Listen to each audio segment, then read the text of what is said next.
पूर्णलाई स्वागत छ मेरो न्यू भिडियोमा। आज चाहिँ म किवीको काटछाट गर्न गइरहेको छु।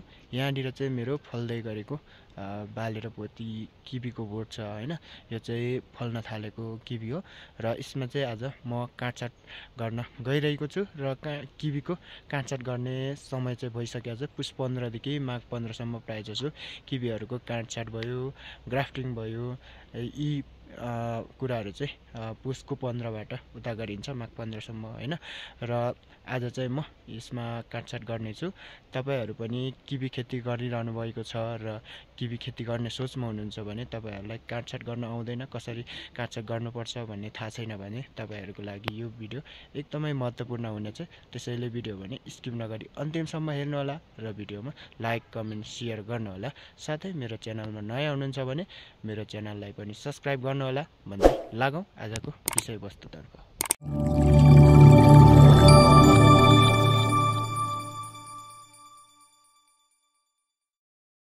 किवीको बोट चाहिँ यस्तो छ हैन, हाँगाहरू यस्तो छन् र यसलाई चाहिँ काटछाट गर्नुपर्ने हुन्छ।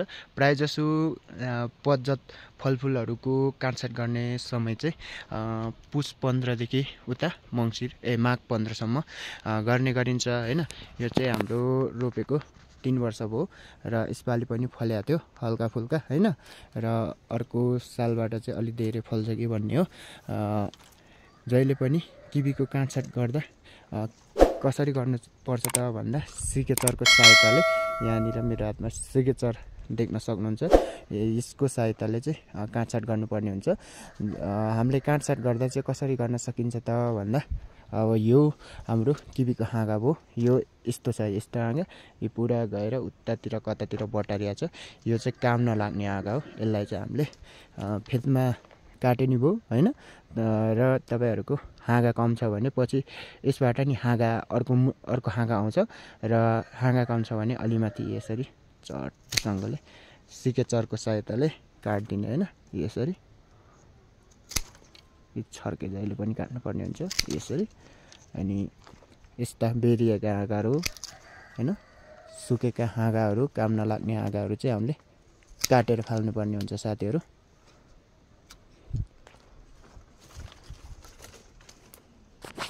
यस्ता हाँगाहरू चाहिँ काम नलाग्ने हाँगाहरू हो साथीहरु। यसरी चट्ट काटेर फाल्दिने गर्नुपर्छ यसरी बटारिएका हाँगाहरू। यो चाहिँ किवीको काटछाट चाहिँ 2 टाइम गर्न सकिन्छ। पछि असार साउनमा पनि गर्न सकिन्छ। यस्ता बटारिएका हाँगाहरू काटेर फाल्न सकिन्छ हैन। र पुस 15 देखि माघ 15 भित्र पनि गर्न सकिन्छ साथीहरु। यस्तो छ हाँगा। यस्ता हाँगाहरू, सुकेका हाँगाहरू सबै काटेर फाल्दिनु पर्ने हुन्छ। चट्टलाई यसरी सिकेचरको सहायताले काटेर फाल्नु पर्ने हुन्छ साथीहरु।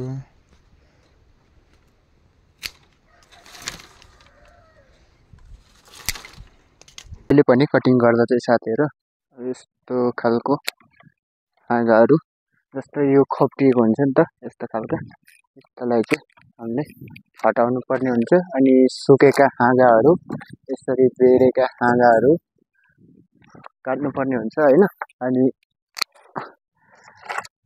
पानी हाँगा भन्छ, पानी हाँगाहरूलाई चाहिँ हामीले काटेर फाल्नु पर्ने हुन्छ। र प्राय जसो किवीको चाहिँ एकचोटि फलेको हाँगामा अर्कोचोटि फल्दैन भन्छन् हैन।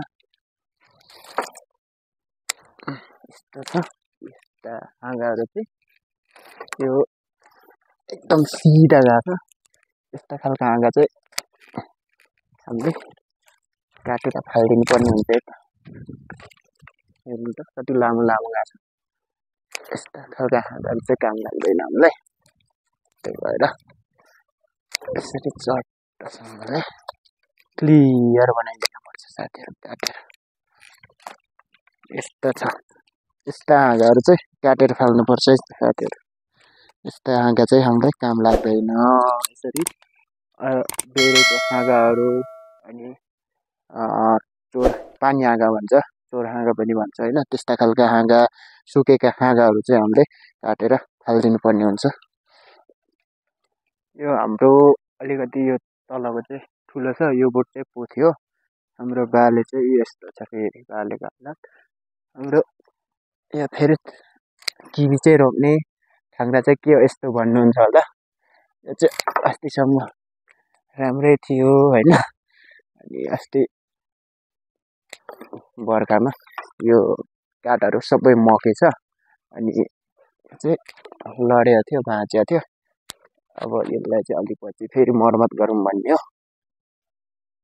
प्रायः जसो तार हाल्ने होइन, अनि सिमेन्टको पिलर बनाएर थाङ्रा हाल्ने गर्छन्। किवीको चाहिँ थाङ्रा हाल्दा होइन, हाम्रो चाहिँ त्यो 2टा बोट हो, त्यही भएर हाम्रो चाहिँ यस्तो छ स्थानीय स्तरमा पाइने यो काठहरूको प्रयोग गरेर थाङ्रा लाछु मैले। यस्तो छ किवी चाहिँ रोपेको 10 वर्षदेखि फलेको साथीहरू। बाली चाहिँ बिजोकै भएको छ साथीहरू, भाँचेर यस्तो छ बालीको हालत।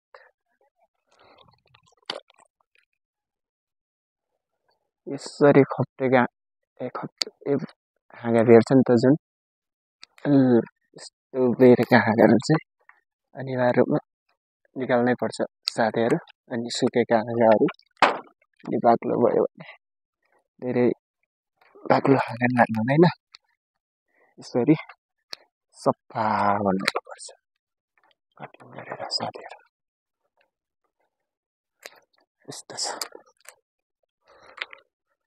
यस्तो छ यसरी कटिङ गर्नुपर्छ। क्लियर भइसकेको छ कटिङ गरेर।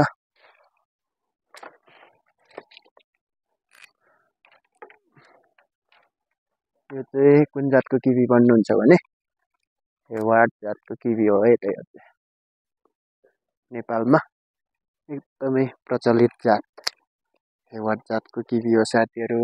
यस्तो छ यो चाहिँ अब सर्लक्क थाङ्राको मर्मत गर्नुपर्ने छ। अनि यसरी फलिएको थियो यसमा यो फलेको हाँगामा चाहिँ फल्दैन भन्छन्।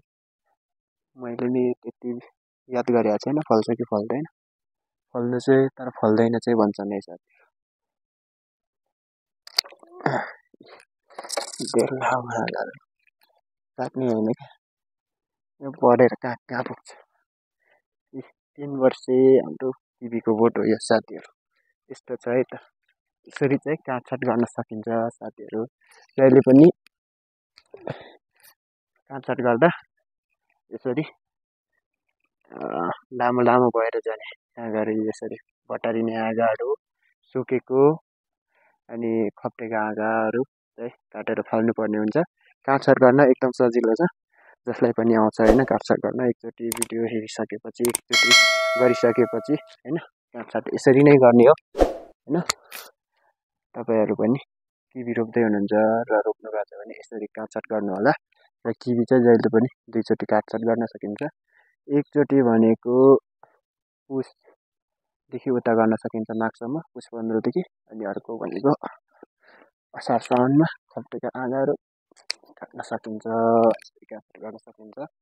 तपाईँहरूलाई मेरो भिडियो कस्तो लाग्छ, राम्रो लाग्छ भने लाइक कमेन्ट सेयर गर्नु होला भन्दै आजलाई भिडियो यति नै। अर्को भिडियोमा भेटौँला। By by.